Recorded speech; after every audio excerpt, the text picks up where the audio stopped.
দীর্ঘদিন জেল খাটার সুবাদে এই বিডিআর যারা বেঁচে আছেন, বিনা অপরাধে যারা জেলে আছেন, তাদের সঙ্গে কথা বলার সুযোগ হয়েছে। আমরা জেনেছি ওই দিন বিডিআরকে হত্যা করা হয়েছিল বাইরের একদল সন্ত্রাসী অথবা প্রশিক্ষিত একদল প্রশিক্ষিত প্রাতিষ্ঠানিক লোকেরা তাদেরকে হত্যা করেছিল। আমি কি বলছি বুঝতে পেরেছেন?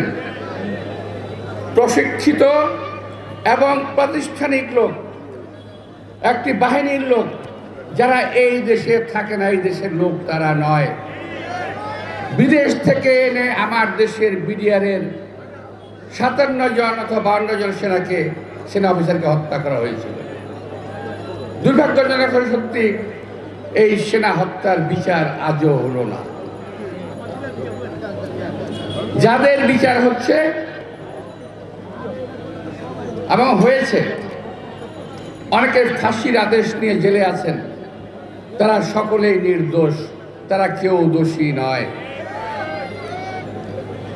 জেলের ভিতরে তাদের কান্না দেখে আমরা আমাদের চোখের অস্ত্র ধরে রাখতে পারি নাই।